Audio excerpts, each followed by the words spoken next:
Right. Ready. Ready. Good morning, guys. I guess I'm going to call it morning. It's still bright and early here. The UK is actually Close enough. quite sunny. It's close enough. It's 20 degrees apparently Celsius, 21. So it's actually quite warm. Summer's finally upon us. But yeah, welcome back to Fuzzy Guard, the lock-in. This is episode 3. Sam is not here because he is slightly hungover from doing too many podcasts. So we're doing a sober one this one, at least for me.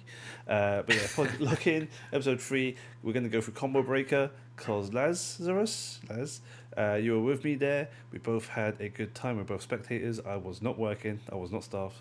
And yeah, let's just kick off. So Lazarus, actually, before we even start, commentator Sure. in the UK. You've been doing this for some time. Met you at UFA last year, I guess.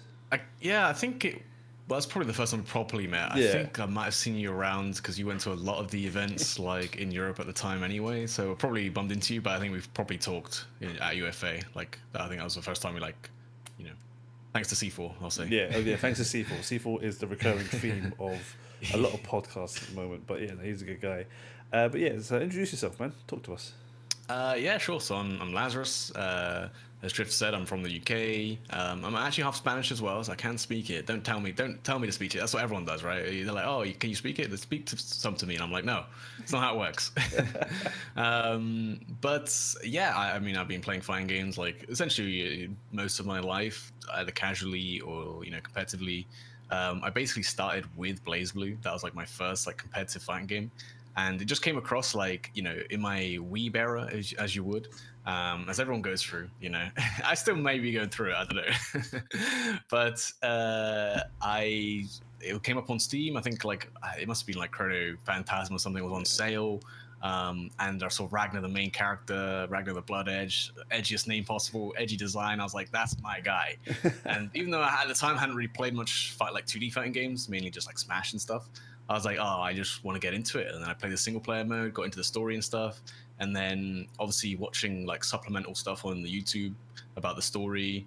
And then something comes up, it's just like a combo video of like BlazBlue, like, Chrono Phantasm, like Ragnar combos. I'm like, okay, I want to try these. And then I start grinding a bunch of combos, and then suddenly you get, 2014, Evo for BlazBlue pop up. It's 2 hour long video. I'm like, well, okay, I'll turn it on, sort of see what the tournament's like, and watching these competitive players. I'm like, oh damn, this is sick, That's how I kind of got introduced into like the competitive world of fighting games, and then from then it's all uphill, I like to imagine. Yeah, I mean, I've been doing at least commentary for I guess nearly like 2 years now, so not really that long considering. It was something I think I started with Strive. I was doing it a little bit before with like Smash for my local scene. Sure. But at least like for online tournaments, it was just there was like an online tournament series that I join every week. And at one point they're like, "Hey, is anyone free to help out on commentaries?" I was like, "Yeah, sure, I'll jump in." Not really something I thought of myself doing, but I really enjoyed it at the time. And yeah, it kind of just that's how it started. Okay. Now been commentating for a bunch of offline events, Nice. which are amazing. To get that kind of opportunity. Yeah. And yeah, I'm looking forward to the future as well. Perfect. Awesome. Long introduction, but That's fine. That's fine. This is we let everything rock here, so it's all good. Yeah, BlazBlue was a sick game. Hopefully they make a new one. Considering how well Strive has done, you never know, right? You never know. You never know. And that story, that lore for BlazBlue is hella convoluted, man. Jesus. It is, and that's why I love it. I'm pretty sure I've got like I can't remember how many hours I've got into Central Fiction. Oh, yeah. But I'm pretty sure the story's like 40 hours long. Jeez, no. But like it's not that much gameplay. It's like cutscenes and stuff. It's cutscenes, yeah. That's the brilliant part of it. Like, slideshows. Yeah, literally, visual novel style. Like yeah, I don't know why it stuck with me, but yeah, the story was definitely my favorite part of the old BlazBlues. Now, obviously, we got story modes like Street Fighter 6, the World Tour. You can actually play, and that's a lot more fun. That seems like a full-on single-player content right now that everyone's grinding out. Get your levels, get your stories, get your character up there. I've not even been able to boot up Street Fighter 6 yet. I bought it. What? I know. I mean, it's been out for a few days now, but I'll come on this whilst we do the podcast. But whilst we were at Combo Breaker, I was in the middle or in the process of purchasing my first property. Oh yes, I remember you Yes, saying, yeah. yeah, and that was hell because being in a different country with not much signal and not being able to be contacted on the phone was very difficult. Um, but yeah, Combo Breaker, we both went. You Hmm. flew out a bit earlier because you decided to have a bit more of a holiday than I did. So you went around America a little bit, right? Yeah, so it was kind of my plan to go to an like a offline event in like a major in America, Mm. and it kind of landed that I think Combo Breaker was the best one that I saw. There's also CEO and stuff, but obviously that the location and stuff like that is a bit a lot of people have issues with that. Yeah. So Combo Breaker seemed like the best from what I've seen just as a spectator online. From what I've heard from the players, things like that, they've all recommended Combo Breaker. And everyone wants to go to Evo, right? But as Of my course. first like tournament in America, I probably didn't want to fly all the way to Las Vegas and like to go O2, things like that. But and they didn't have my game anyway, so it was Sure. kind of one of these things where I was like, I'll do Evo another time. Like that'll be another good excuse to go back. Whereas if Yeah. I did Evo, it would feel like, I'm going to go Combo Breaker because it is quite a long journey, right? Yes, Um, definitely. so it's not something I want to make all the time, especially since, like you're saying, I went on holiday for like a week before into New York, Okay. and that was mad expensive, man. Or was it? Was it? We did a lot of things, Okay. but even just food, so things like Yeah. that, like it can be very expensive if you want it to be. Of course. But I had a great time, honestly. Obviously, being from the UK, you have these lot of pre assumptions Yeah. on like what America's like, what the people are like. Mm. But you go there, and it's just nothing like you would have heard in media. Nothing you hear from other people. Like it was a great time. Honestly, Yeah. the country Good. was really good. Everyone was super nice, which is very weird. In the UK, no one talks to each other. We are very quiet. But We just stay to ourselves, right? That's it. Jump yeah, on public exactly. Everyone's transport. to themselves. That's it. Exactly. But I'll be sat in an elevator or whatever, and then some lady will be there and she's like, "Hey, I like your hat," and I'll be like, "Thanks, I guess." Like, Cool. All right, thanks. don't know why, but Nice. sure, thanks. Normally in the UK, that would mean she's coming on to me, but but it's just like a different world. But it's not quite like traveling to a different European country where they speak a different language. The culture's quite wildly different. It's sort of similar. It's quite familiar in America, and I think that's what makes it kind of nice. Yeah. Being especially in such a big city like New York, you still feel somewhat similar, familiar. You know how to get around, and that stayed all the way until I went to Chicago. Obviously, went to Schaumburg, which is where Combo Breaker's held. Yeah. But then I had a little bit of an extended stay for the rest of the week. We went up to stay in Chicago City. Nice. And yeah, that was equally as nice, like if not nicer than New York in some respects. So I had a great time in America. I won't lie. Excluding Combo Breaker, just as a holiday. Obviously, that makes the cherry on top. Yeah, of course. Right, quick question though. Seeing as you stayed in Chicago, stayed downtown, extended stay. Yeah. Did you try deep dish pizza? I did. Where did you Yes, go? I did. I went to Giovanno's. I think that's called Yeah, Giordano's. Yeah, Giordano's. Giordano's, yes. One of the places I got recommended. Right. What did you think of Tried it? Like I'm it not gonna- was incredible. Okay. Like, funny enough, I spoke to like Yipes before because I did the EU can opener Yes. event for DNF Yeah, with him. yeah. And he was like, "Hey, don't go." Like I told him about Combo Breaker. I was coming, and he was like, "Hey, don't go to Chicago and buy deep dish pizza and say it's the best pizza you ever had." He said, "Don't do that." And I was like, "Oh, like what if it is? I'm not like that experienced with pizza. It's not really a big thing here in the UK." And I'm sorry, Yipes. Like it was the best pizza I ever had. Like it's a bit of a different than a pizza, right? Yeah, it's more of a pie. It's more of a quiche. It's like a pie, yeah. It's a definitely a quiche. pie. Cheese, tomato, quiche, pie thing. Fair enough. I tried it the first time What I about went you? to Combo Breaker, and it was overhyped to me. I did not. Really? I think Okay. it's definitely a mid-tier pie. It's definitely not a pizza. But yeah, I think the hypeness got to me. I was expecting something great. It was not. So I'll have it again, but it's not something I would go running back to. Yeah, I think I got it from probably one of the best places you could get it, so that definitely helped. Yeah. It was a lot of food though. It was Yeah, a lot of food. We got a small between two of us, and It's thick. I mean, yeah, it's a lot. heavy. They don't mess around. Yeah, they definitely don't fuck around with that. Because I also had pizza in New York, right? They sell it by yeah. the slice there, and it's just like traditional, like sliced, thin pizza. Yeah. And that was really good. Like, and in the city, it's very expensive to get food, like going out to eat, but the pizza comes real cheap. So like, we I think definitely it's had a lot $1 of a pizza slice or while we something. were there. minimum. It can be, yeah, $1.50 now. You know, inflation and whatnot. But of course, yeah, that happens. It's a shame, but inflation does happen. Cost of living, we carry on. you know, Yeah, in but these yeah, trying times, we must buy pizza. we must buy pizza. Yeah. So yeah, you flew to New York first. I had a quick look because Defender North got announced. It is happening. That's in New York area. I want to say New Jersey, but New York area. Okay. And that's about like 7-8 hour flight. I checked because I'm not gonna go. I can't afford to go right now. Yeah. But it's about a 7-8 hour flight. I'm assuming that's how long your flight was when you flew over. Yeah, it was about 7 hours, I think. From London Heathrow to New York. Yeah. Any issues? It wasn't really that bad. No, the flights went pretty smooth. Yeah. Considering a lot can go wrong, and I've had a lot go wrong in the past. Yeah. You know, I've luckily run out of bad luck in that way, like for traveling. So it lined up pretty nicely. You know, it was my longest flight I ever had at that point. Until I came back, and then that was the longest flight. And yeah, it was pretty comfortable. Like I think I flew with like United or someone. And yeah, again, it's so different from taking like a 2-hour flight to somewhere in Europe. You know, they provide you with all the meals, the food, and stuff like that comes, and entertainment. Not that I really used any of it, but I was just playing on my Switch. I was playing the new Zelda. That game bangs. Yeah.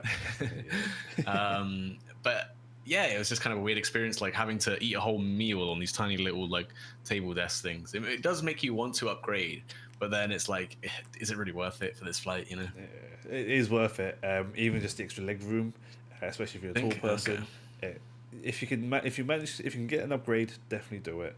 But if you got to travel on a budget, you get what you can, and especially if you're flying out to do any event on your own dime, like you got to save money where you can, right? So yeah, I was flying economy as well. For sure. I saw a lady on my flight, because I sat in the aisle row and she was on the wing, but she was also sitting in her aisle. Right. Food just came, put it down on those little tiny air tables that you see. Cool. Just before she picks up a fork to like put into her food and put it in her mouth, the seat she was sitting in front of came back. Reclined? It reclined. He reclined like a dickhead, and just like cool. Just got headbutted. Mealtime. Oh mate, it was horrible. That is unfortunate. Tea, coffee, whatever she had in a hot drink, that went all over her lap. Her food just went. Oh Jesus, mate, it was horrible. Nah. Yeah, but luckily my flight was good. Only no real issues going through Heathrow. Normally, I get flagged for random X-ray checks. Of course, yeah. Especially with a Peli case for the camera gear as well. It's not too bad. Heathrow was perfectly fine. The flight itself was fine. It was actually quite empty. So I sat in the aisle, but in the middle section. The only person next to me was the guy at the other aisle. So there was 2 empty seats between us. So we had plenty of space. It was brilliant. Nice. No babies, which is always a horror on a long flight. There were 3 babies on the way back. So I had surround sound crying. One goes horrible. off, the other 2 go, and it's just of course. But yeah, that was an overnight flight, and that wasn't too bad. Got a couple hours sleep. But yeah, the lady I saw looked over. Yeah, she had coffee and food all over her. It was not a good trip for her. You're gonna sit in that for 6 hours, like. God, yeah, it was rough. And then going through security in Chicago in O'Hare wasn't too bad. I think, but this time I did get flagged. Actually, I didn't even get flagged. Okay. They just racially ID'd me. Racially identified. Like, cool, you're not even going to go through the X-ray machine. You're going to go through the full X-ray machine. Put your hands up. Yeah. Aside from that, no, it was all good. Got out of the airport. Didn't realise they changed where the Ubers were. So the pickup area. Yeah, I got mixed up as well. Yeah, where did you? I hadn't been before, but I still got mixed up. Oh damn. We were just downstairs, and then there was a guy who, we were like, I think we must have been talking, and then he overheard us or something. Oh no. And he was like, oh, by the way, if you want to wait for an Uber, it's upstairs. And we're like, oh, okay. Luckily, we hadn't ordered one at that point, but like, because my girlfriend was like smoking, so we're just gonna wait for that. So we got flagged up a little bit sooner, so we didn't waste an Uber's time. That's good. But yeah, it was a bit of a mix-up. Like, honestly, that's one of the nice things, again, from flying to a non-European country. Yeah. For a change, is that everyone spoke English, so it was super easy, like, to ask questions, things like that, and obviously follow signs and stuff. It's a bit easier. Yeah, it's not in not their native language. It's all English. You do get English signs, but when you're trying to find someone to speak to about Uber locations, it's like you don't really understand Hit or English. miss. Yeah, it's horrible. But yeah, Combo Breaker, 3-day event, Friday, Saturday, Sunday. A lot of players, a lot of attendees. I was doing the maths. I was doing the investigation before we did this, jumped on this call. 3,426 attendees. That is A lot of people. a lot of people. That is definitely a Is major. that just competitors as well, or That is that will people who also signed up with spectators as well? That would be spectators as well. So that was the numbers from Start GG. So Right, yeah. mostly attendees, all attendees, mostly competitors, some spectators like myself, and yeah, that's. I don't think we'll ever get those numbers in EU. I would like to hope we can. Tough. It's a tough Yeah. one. Like our biggest one I is think probably for UFA. UFA, yeah, we had what? I think we had over 1,000, maybe 500 or something Possibly, last yeah, year. around there. It was quite a lot. I mean, it was big. Obviously, Yeah, it was the yeah. biggest. Yeah, it's big. We should hopefully they announce it that they're running again this year. I would like to go back. France, Paris is such an easy trip. Don't need to fly, just get the Eurostar. And telling Americans that we have an underground train through the sea, through the ocean, to get to a different continent is brilliant. It's amazing. Blows their minds. Yeah. I Definitely. does. haven't actually took it too far. I you not? normally just fly, but I mean, probably. I still got to get to London anyway, and I'm Yeah. like, I may as well at that point get the flight, or I can fly from Bristol, which is a lot closer as well. Yeah, exactly. Whatever's easiest for you, really. But yeah, no, Eurostar for me, easy. Right, so Combo Breaker, Chicago, 3,000, just under 3,500 attendees, 29 games. Yep. And I'm not going to go through every top three for every game because 29 games is crazy. Yourself entered DNF Duel. Yeah. Strive and Blaze Blue as well. Strive, but, okay, we Strive don't talk and about those. I was going to enter Street Fighter 5. I think I think it was one of those where I wasn't playing it much at the time, but by the time it rolled around, it was one of my more played games. So I was like, damn it, I should have signed up. Like, And yeah, it was, speaking of Street Fighter 5, its final ever major. I say ever. exactly. Final major for this current iteration of Street Fighter. Street Fighter 5. Just a Kid won. I checked the numbers. It was about $4,000 he got for first place. Not too bad. I mean, that was great. Tekken yeah. 7, Arslan Ash, the prodigy, the king, the Pakistani representation, strongest player ever. Being a major combo breaker, he got a good chunk of points for Tekken World Tour. And I yeah, believe it was World Tour, wasn't it? yeah, it's definitely on the World Tour. And the Brian trailer, if you were around for that, Yes. popped off everyone. Oh, man. That was insane. That was so good. We won't talk about the leak because that was just unfortunate. But yeah, Tekken 7, Arslan Ash got 400 points for Masters, and I believe just under $1,000 or just over $1,000 US dollars for first place. Scooty Gear Strive was a returning champion, just like Arslan, was Tempest NYC, and that was the biggest tournament for Combo Breaker, which is why it was at the end. Yeah. 1,063 players. Like a third of the people who signed up. Like, if you imagine there were probably about 400-ish like spectators. Yeah. Like that's got like a third of the players signed up for one game. I mean, obviously you can sign up for multiple games. Yeah. It's still mad though, isn't it? It's still crazy. Like, imagine trying to sign up to Strive and Street Fighter 5 or Street Fighter 6 when it drops, and both get Yeah. like 1,000 players. I know Evo's going to be crazy. I don't know the numbers just yet, but it's stacking up to be kind of mad. But yeah, 1,000 players just for one game that doesn't really have an online scene right now due to networking issues. Yeah, To put impressive, it nicely, honestly. Like it's very impressive. People are still playing. It's great. they're trying, and at least. Yeah, they're definitely trying, and it's great to see Tempest coming back and being a 2-time winner. Yeah, his run. I mean, well, I'm sure we'll talk about it more a bit later, but it was actually like insane. Yeah. A lone American versus 4 European players. Oh yeah, that's and he true. somehow just does it from losers. Like, oh god, it Built was different. Built different. I mean, I hated every second of it because I wanted someone from EU to win, but I couldn't help but acknowledge, like, damn, he's good. Yeah, exactly. Damn, he's good. Damn, he's good. He's Shame. built different. Like he had I know, Zando. literally. He had who did he have? Let's have a quick look. Leffen. So yeah, Leffen. Zondo was his winner's side, Yep. which he lost to actually first time. Yes. And then he beat up Slash, Yeah. Leffen, Zando again, and obviously Tiger Pop. Tiger Pop. Shouts to Tiger Pop. Who is he? Does he live in the UK or is he Spanish? I can't remember. Well, Tiger Pop, yeah, he's UK. He occasionally reps the Libyan flag, I believe, because I think his mother's from Libya, or something like that. So he likes to represent both countries, which is, I respect. I sometimes do it with the Spanish flag. Yeah, do what you do. Respect anyone that represents their country, whether that's where they've grown up or where their family's from. You do you. Much love to. There's no hate. It's all representation. It's all love. So that's great. And DNF Duel. Flowchart Ken won. I have very little information around DNF, so this is all you, Laz. Talk to me. All right. I mean, this is like my game, at least. Yes. This is my poison, if you will. I love DNF Duel since it dropped, and it's been a rocky road for sure. As everyone knows, that there's a low player count right now, and it's going to be dropping. There's been kind of poor dev communication and support, but hopefully it'll get better. Come, whenever the season pass drops, things like that, the DLCs, the patches, they'll be coming, because all the changes they've made to the game so far have made the game better. But there's still, pretty dedicated community to DNF. I think we had like 150 people sign up to the tournament, which is pretty big by DNF standards for sure.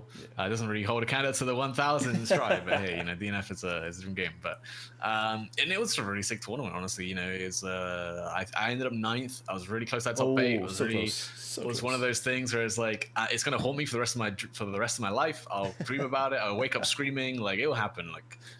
But I can't be too upset. I did lose to a better player. That's just how it is sometimes. And it's the nature of the game, right? It was first to 2, which is very, let's just say, volatile. Okay. As with any game, but in DNF especially, very high damage. Yes. The neutrals can be kind of slow, but depending on the characters, it can also be really quick. So it's one of these games where, in some matchups, you're going to get long-ass games, and first to 2 makes sense. But in the majority of them, especially since the patch has happened, we saw Berserker a lot, and Berserker's this character that kills you in 2 touches, and he has very easy access to those 2 touches in neutral and things like that. So in a first to 2 with this character means that it's going to last 30 seconds, right. Or it can last that short amount of time. So first to 2 was a bit controversial in some respect, especially since they didn't even do first to 3 top 8. It was only the top 3 that was first to 3. Okay, I didn't know so we definitely ran ahead of schedule and stuff. But I won't lie, it's hard. DNF is this weird game where it's in an in-between state where it's not quite long enough for first to 3, but first to 2, but it's definitely not too short for first to 3. First to 2, which makes it hard for tournament organizers for sure. Don't envy them. It's definitely one of these games that could probably benefit from being 3 rounds rather than 2, but that requires a whole changing of rules, and people don't like that. So no, exactly. It's I remember when Evo dropped the announcement that they were going to do top 6 instead of top 8, and everyone went up in arms. I was like, that kind of makes sense, guys. Changing the rules. DNF Duel, volatile. Berserker was one of the characters I heard about. All I know from DNF Duel is Crusader, because shouts to Mr. E. Yeah, hell yeah. That's the only character I know of, really. But just to run it down, because you're here. First place, Flowchart Ken. He was using Berserker and Crusader, I believe. Gandoof from France was using Launcher. Random Fiend came 3rd using Berserker. And Borderlands in 4th place was using Launcher. So it looks like it was more or less a Berserker, Launcher, Crusader top 4. The funny thing that's how it works is Launcher does well into Berserker, and Crusader does well into Launcher. So Flowchart Ken had that counter pick ready and was pretty solid and warmed up with it as well. So was able to beat Gandalf, who's one of the best players in Europe and definitely the best launcher probably in the world. But it's that matchup is difficult or can be difficult for the launcher player. And obviously Berserker just can beat up any character. He's Berserker and Crusader definitely by far the best 2 characters in the game. Not even close. The things that they can do are just above and beyond other characters. Every character can win. Sure. It's just these 2 have the easiest win conditions. So you see them a lot. And I think this is the first tournament we've really seen major, with lots of players. That Berserker's really come out. Normally we haven't seen, because Berserker's in it is volatile in of itself because he damages himself. So there's a risk to it. So if you mess up once or you make a mistake or your opponent gets a good read, you're one touch away from death. So you two touch your opponent, but if you fail that second touch, they give you one hit. So okay. He's very volatile. So in tournament, it's very difficult to get consistent with him like that. Yeah. So even though he's by far the best or one of the best, to see that many people do well with him is still pretty impressive because 100%. You gotta be very consistent. Yeah. Like you gotta have that good neutral. You with Yeah. Berserker as his title, and I am a gacha player, so I play Fate. Okay. So Berserker, Nice. I assume means big damage, low defense, and the way they've implemented in this game Basically. is you lose health whilst hitting other people. Yeah. Basically, his whole game plan is like he finishes the round by putting himself into awakening, which means reducing his own life below 30%, and then that generally lets you use your super, which your super basically adds a flat amount of damage to the end of the combo, which lets you do these 2-touch scenarios. Right. That no other character really can do as good as him, because not many characters have the ability to damage themselves. Okay. But yeah, it's very interesting. I mean, like I said, it was a great tournament. Wish I could have done better myself, but I mean, especially like it's the first major in NA that I go to, and you want to do well, and I practice a lot, but again, it's the you nature nearly of the game. cracked top 8, Laz. You nearly cracked top 8. maybe You next got time. ninth next time. Yeah, next combo breaker next year. Because I want to say I will say I want to keep coming back to combo breaker. It's the only NA event I've been to properly for fighting games. I've not been to Evo because it's just expensive, regardless of if you want to go to the Evo or not. Vegas is just expensive, right? CEO, like we mentioned, the location can be quite difficult for certain people, and the current political climate is not great, regardless. And Common Breaker is that nice in between, just before summer, even though it was quite warm during the event. It was brilliant. It was rare to see sun. It's been so long since I've had sun, especially coming from the UK, right? But yeah, so that's the main 4 games I'll talk about. Oh, main game DNF Duel, because we've got you on today. How did you find Combo Breaker as a whole? Talk to me, because this is your first time. Yeah, so like for a huge major, when you got that many people, I can imagine it's hard to organize, but honestly, it was probably the most best well-ran tournament I've been to. The only other ones close is like probably UFA, just because having nearly the same number of entrants, and from what I heard, it was run pretty flawlessly as well as a competitor. But yeah, it was the venue was really cool. It's just basic convention venue. But they had a lot going on, you had a lot of people like selling stuff, like controllers. You got opportunities to try different like sticks, like hitboxes, things like that. A lot of little stands of people who make their own stuff that you can get, like art. There was a guy there that we were talking to, me and my girlfriend, who was commissioning art while he was there, and he was just sat there drawing it. And then you talk to him, he's like, "Yeah, if you want something commissioned, I'll do it. And you can watch me draw if you want, And we got a couple of things commissioned by him because he had a really cool art style, and he was really nice. And it's just something that was cool. It's not something you get at like European events necessarily, especially like the merchandise and things like that. It was a really cool experience, and like I said, it was really well laid out. There was places to get for food. Or things to eat and things to drink, like readily available. So you're never like in an issue with that. It wasn't too hot, it wasn't too cold. Like everything just seemed, perfect in that way. Yeah, like you don't really need to leave the venue as such. You nearly had everything there that you wanted. Like if Uber Eats, Deliveroo, DoorDash, whatever you want to call it, that didn't exist, you'd be quite happily be able to survive that weekend at Combo Breaker without leaving. I did really we didn't leave the venue during the event because we went up to there's a restaurant upstairs we had dinner at one of the days. One of the other days we just got some like snacks and stuff, which tided us over, and then we went out to eat in the evening after the event. It was like I said, there was almost everything you needed was right there. Yeah, exactly. And yeah, speaking of merch, did you buy any of the Combo Breaker merch? Yeah, when I signed up, they let you like sign up, get your personal badge. If you want to pay extra, you can get merchandise like at the door. Like as soon as you sign up, they'll give you some. Yeah. Obviously you got to pay for it, but so I bought one of the Combo Breaker T-shirts. Yeah. That's got all the games, all the characters on it, which looked really cool. I really liked it. Yeah. I was gonna wear it, but it was in the wash and it was still wet. That's fine. I've been doing a boatload of washing since I came back. Because funny enough, 2 weeks for a suitcase of clothes, dirty clothes. It's gonna take a while to get through. Yeah, who knew? Yeah. But yeah, no, I really liked it. I mean, I've got my badge just hanging up there, which is always sick. I've got like all my badges from all the events I've been to there. Nice. And sort of collecting them now, and I definitely like the Combo Breaker one. There's got my name on it, you know. It's worth that. Remind me of the time. $10. It is. I think it is. You know. Yeah.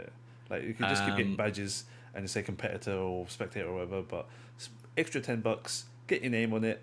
Nice little keepsake. Like cool. I remember that one. Yeah, it's worth it. Yeah. And I bought some other things. So obviously we've got those pictures commissioned, but my girlfriend has those. I bought some things for people back in the UK as well, because obviously this is again something we don't really get in Europe, and these people who set up these little stands don't necessarily deliver to Europe either. It's not, you know, they'll do American deliveries and stuff. Yeah. But let me go grab it. Yeah, go. Yeah. So I've got this little guy from one of these stands. Oh yeah, the He's the little Crusader. Hell yeah. Sorry, there's like a sun behind me. That's all good. That's all good. But yeah, I can't remember the name of that store, but I can remember walking past it. So yeah, it's like it was like Nyan something. Yeah, he's really cute, and they got a bunch of the characters for some people back in Europe who wanted some as well. Nice. But it was very hard to not want to spend a lot of money. Like I almost bought a new stick while I was there because I really liked it, but I was like, I literally can't fit it in my suitcase, so this would be crazy. Like you'd be surprised of what you're gonna do to make things happen, man. Yeah. Throw out some clothes. Yeah, I mean, merch purchasing was a serious issue this time for me. My card got declined. Oh no! By the second day because I bought so much the first day. Yeah, Combo Breaker merch every year hits very hard. Shout outs to Rick because he does put a lot of effort into making the event and running the event, or help getting the event to run, but also into creation of the merch. So the lanyards, the passes, the clothing, the grinder, the coffee set, the mug, the rug. Oh, not the rug, the blanket, which I bought. Yeah. And the key I got the blanket because I know winter's coming and it's going to be cold. Oh, yeah, that's so smart. Damn. But yeah, I spent a good so easy 200, 250. Yeah, that's pretty good. Yeah, on just Combo Breaker by itself. And yeah, all the Artist Alley stuff was amazing. I bought a few pieces here and there as well. And like you said, stuff that EU events don't necessarily have or promote. Yeah. And they really should. I know UFA had some really good at merch. Honestly, I got a couple of jumpers from them, and still some of my favorite like jumpers, like quality wise and like design wise. And it's funny because it's got like Ultra Fighting Arena on it, or Ultimate Fighting Arena, or whatever it is. Yeah. And someone was up to me, he's like, "Oh, is that like a gym or something?" I'm like, "Yeah, let's just call it that." Yeah. It's a fighting gym. Yeah. I mean, you do Muay Thai, right? Yeah, well, I used to. I just do boxing now, basically, but because my hips are ruined, but no one needs to do that. But yeah, like UFA merch also really cool. Yes. You'll get a little bit in some events, but yeah, not quite to the same level. No, UFA, I think, is the closest EU has to a major. Super major. Like, not even Combo Breaker, just to an A major, which hopefully more people come to take notice or create their own. Brussels Challenge is still happening. Head Stomper is coming up, which I'll be there as well, and they've got some good t-shirt designs. But yeah, the merch that Combo Breaker does, pretty much unparalleled. UFA merch was brilliant, great quality. But yeah, more in fact of stuff like Artist Alley, promote your scene, promote the community and everyone else in there. Because not everyone just plays fighting games, right? There's a lot of artists. I'm sure we know a lot of people that make music, make art,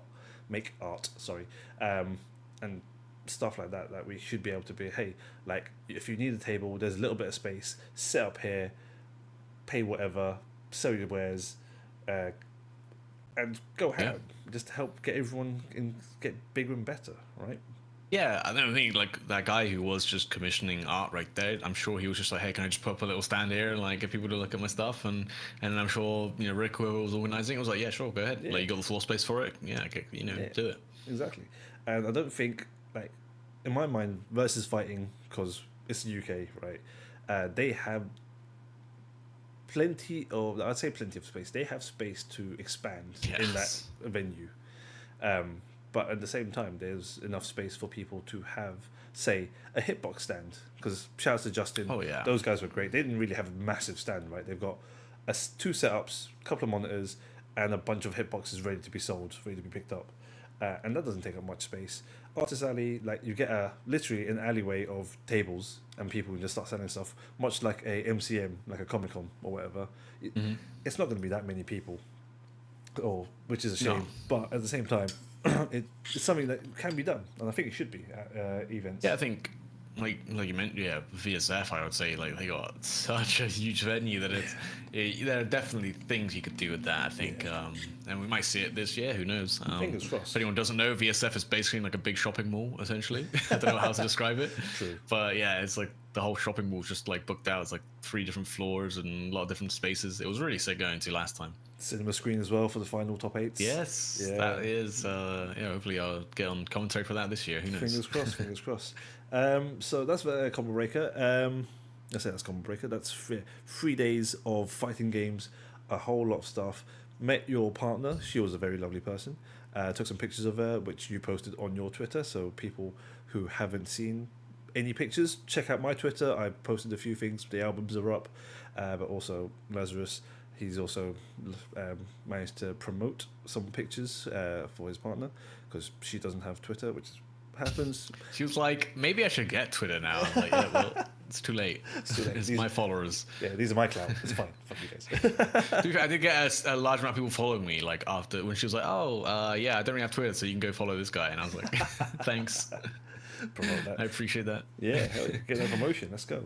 But yeah, really, Lock In, pretty much a very straightforward podcast where we talk about the event. HOTS, Combo as a whole is amazing. There's not many knots. There's no knots really. It's an event that I want to see happen year on year out, and one that I want to go to every time, where possible now after being twice. Your thoughts, Leslie? Yeah.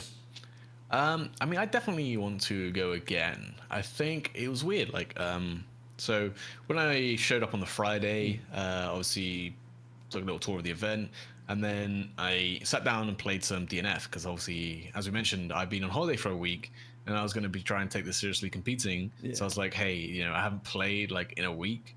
I need to like at least get used to PS4, stuff like that. Yeah. Like, I need to, get my B&Bs down. Need to play some games. Yeah. I sat down and played with someone, and they sat down next to me, and we played a little bit. And then I was like, "Oh, you like in any of the tournaments?" And he was just like, "Oh no, I'm just like here spectating." And I was just like, and then it happened the second time. So like that same day, someone else came sat next to me, and I asked them like, "Oh, are you gonna enter any tournaments?" They're like, "No, just here, just to spectate." And I was just like, first, I really didn't understand it. I was just like, you're going to a tournament, like, you may as well just sign up, right? Even if you go 2, does it really matter? Yeah. And then they were just like, no, I'm just here to, like, enjoy the tournament. And again, I was like, well, I'm going to try and seriously compete. So, of course I'm enjoying the tournament anyway. But then I realized, like, I couldn't actually fully enjoy the tournament, like, as a competitor, because I was trying to be super serious.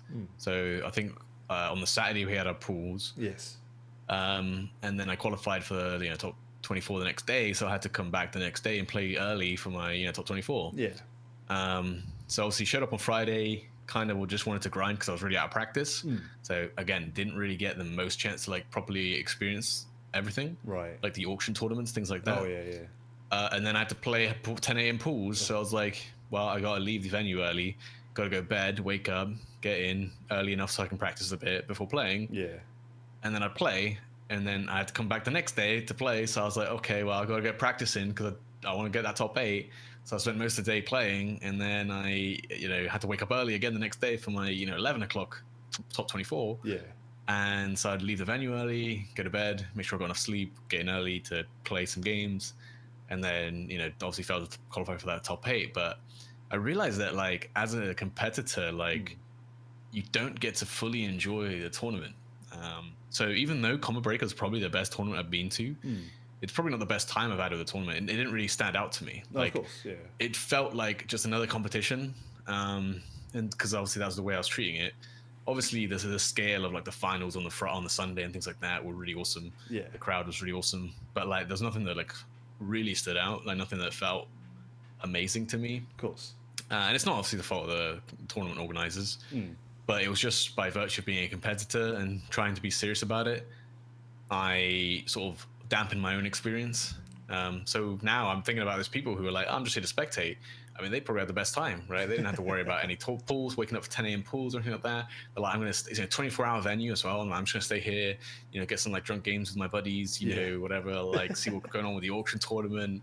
Maybe speak to some people late at night or whatever. They're still roaming around, and I'm sure they had a great time. And now I'm like, oh, okay, like I can kind of see why people want to do that now. Because if I had a choice, I probably wouldn't want to compete the next time. Obviously, normally in some other events, I either do commentating, which is similar, like in the commitment, but obviously less time constraints. So that I'll have my slot and I've got to prepare for it at some point.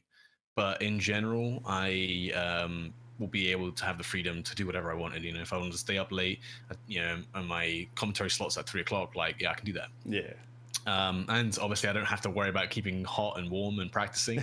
I can just go around, talk to people. I can just mess around, do whatever, watch some stuff, watch some random sham show tournament or whatever, because why not? I got no pressure, obviously, outside if I feel confident with my commentary. And I kind of miss that. I think being a competitor is definitely not quite as fun, I think. So now I've got some newfound respect to the people who just go and grind these tournaments offline. Like, people who want to get those top 8s and want to compete. Obviously, there's a monetary incentive there. Yeah. But for me, I'm like, well, if I'm unrealistically not going to get that top 8 finish, like for DNF, I definitely could have. Like, so that's why I still feel like I didn't waste my time. Yeah. But if you're not, I'm like, why? There's no point signing up. Like, it sounds bad. I'm saying don't sign up to tournaments if you're not going to get top 8. But I felt like I couldn't enjoy it as much. And that's just the person I am. Like, because I felt the need to practice. I felt the need to get up early and go to sleep early just to make sure I was well rested. It's different mentality, like 100%. It's people who are competitive by nature and want to get that top 8. They'll sign up to a tournament regardless, right? They won't care if they go 0-2 as long as they see improvement.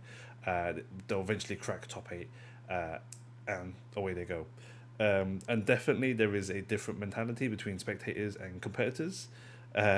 Me being a spectator myself for most events, because I just run around with a camera, I have very little time constraints or regard to what I need to do.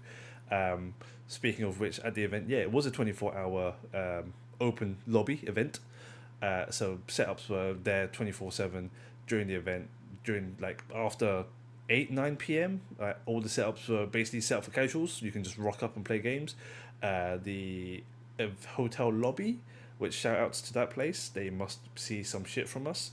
They had setups everywhere. People just rocked up with their own consoles, their own displays, and also there was karaoke set up. I heard about that. I didn't hear it, but I heard it. It was my room was on the 6th floor, and it overlooked the lobby, so I could hear everything. And that karaoke was the best. I love that. I wish I could get a chance to do some karaoke. I don't even know what I'd sing. Was it like just random songs, or were they like themed in a way? Everything, anything, random songs. Anything and everything.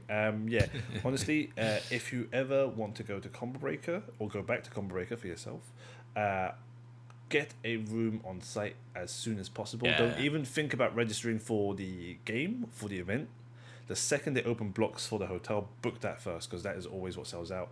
And as you've seen, now that you've been once, the hotel being directly attached to the convention center is so good. It's a shorter walk. And then if you're competing, sure, you have to be somewhat smart and professional if you want to get to the higher levels, right? Don't drink. No, you can drink. It's just you got to don't drink too much. Don't drink too much. You got to drink as much as your body allows you to without feeling adverse effects.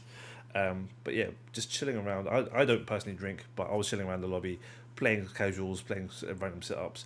I didn't partake in the karaoke. No one needs to hear a cat screeching at any time in their life. But yeah, Combo Breaker, 24-hour venue. It's brilliant. If you do decide to go again, I do hope so. I want to see more EU representation next year again. I think I'll take a little break. Like monetarily, it was expensive as hell. Like going to America for 2 weeks, it wasn't. It was more things I didn't realize. Like again, food just being so expensive. There was ways to eat cheap. Yeah. But in general, I didn't want to have to bother with that, or like they weren't necessarily that easy. And the obviously, tipping. I was essentially, the tipping. There's no tax on. Oh, they don't add the tax until afterwards, so it's more than you think. Yeah. And then obviously I was with my girlfriend as well, and we did like split the bills a little bit, but mostly it was like because her card doesn't. That not everywhere did like Apple Pay, and she didn't really have a card to use, so I just paid for everything mostly. That's fair. It just adds up. That food like for over 2 weeks, like just for a weekend, it's fine. It's probably no more than I'd probably spend in for a weekend in Paris. Yeah. But like 2 weeks over those 2 weeks, it was a lot. It added up. Yeah. Obviously, we did a lot of things as well that were quite expensive. I mean, we went in a helicopter for some reason, but it was amazing. Yeah. But it was like a half an hour helicopter ride, very expensive across New York. Got some amazing photos, probably an experience I'll never forget. Nice, good. But was money, Yes. And a lot of little things like that. We did a lot of events. We basically were like, look, let's not think about money. Let's just do what we want to do, and that's what we did. Sometimes you need a holiday for like me, that. Yeah, exactly. And it was very cathartic. But it's one of those things where I just probably got to chill out for a bit. Maybe next year I'll go, depending on how the events go. I'd love to do commentary. That's one thing obviously was missing. I didn't get accepted to do commentary for the Combo Breaker this year. It's a bit of a random one. I'm not someone necessarily who's got the biggest clout following, clout following, but same thing. So it's essentially a little bit of random potluck. I'm sure there's a little bit of like scouting that goes into it with like obviously they do watch your reels. Yes. But it's hard to like discern who's better than someone just from a reel, right? Yeah. And who's right for this game and who's that without actually knowing them or knowing someone who does know them. Yeah, exactly. So I'd love to go back and actually get an opportunity to do commentary in America. So I'll definitely go back. Fingers crossed for you, man. Fingers crossed. Right. I think we've covered everything about Combo Breaker that we can, really. I think it's time for us to wrap up, Lazarus. All right. Sounds good. I mean, yeah. If you think we're done with the Combo Breaker, I think. Unless you've got anything else to say about it. You're taking me away from Street Fighter 6. I gotta get back. And there you go. Like, I'm wrapping this up quick so that you can get into Street Fighter 6. So, your Twitter name's already on here. It's UI Lazarus. For those that are listening in, it'll be on the description show notes below. Anything you need to shout out? I think obviously I'm on a podcast. This isn't the only podcast, so obviously this is one that's hosted by Drift and Sam. I do love watching it. But I do my own one as well with Just Davey U and Kesman or Kez if you know them. We're basically just Dave's just another European commentator, and Kez is kind of like a competitor mixed with a content creator. And he's got a lot of great ideas working with content creation, things like that. So he's always a lot of fun to work with. And we basically started our own podcast a few months ago now. It's every Thursday. We try to release it. That's when we record it at least. But Kez got to do all the processing and stuff. And he's a busy man. Street Fighter 6 is out. He's got a grind. I've been keeping on top of his performances in the tournament that's going on right now. And he beat Problem X 2-0, so he's doing pretty well. Damn. Then lost 2-0 to Mr. Crimson, but whatever. It happens. He dialed some sheep. Even in Street Fighter 6. Of course, I'm sure. But that's the podcast is called Quarter Circle Forward. It's over on Kesman YouTube /Kesman. I think that's what it is. Okay. So I mean, you can also find it probably on my Twitter. I'll retweet it every time we go live because we also we do live stream it and then upload like a slightly edited version. So if you want to catch all the non-edited parts out, which can be good. I mean, I remember we recorded our first pilot episode for that, and afterwards, Kez was like, "Okay, how was it, guys? You think?" And I was like, "No, we can't release that, Kez. We shit talked some people really bad. We can't release that. No. We need to edit." And he was like, "Did I? Was I really that bad?" And I was like, "Yes, you were." But the rest of the episodes are a lot more tame. But we cover mainly just European events, so events that have happened. We catch them up, see what's going on, and we have little soapbox sections as well, where we talk about kind of just drama or just things that happen in the community for various things. Okay. It's a lot of fun. It's not too long, so definitely go check it out if you got the time. Yeah, thank you. Our Twitter and Twitch and all that for Quarter Circle Forward will be in the show notes below. You know who I am, guys. You know this voice, sadly. Hopefully Sam's hangover will be finished by the time the next episode comes through, and you'll see his pretty face once again. Please and thank you for liking, subscribing, and retweeting all the content that we put out. Lazarus, it's been a pleasure. Good seeing you at Common Breaker. And hopefully I'll see you soon at an offline event in the UK. I'm sure I will, for sure. I mean, I'm going to be going to VSF and I think Revo as well. So I'll see you at Revo for sure. Versus fighting, I'm not sure nice. yet. But for those that are listening in, Head Stomper is coming up straight after this podcast releases. So I will see some of you in Sweden, possibly. Say hi if you do see me. Right, guys and girls, see you later. Peace.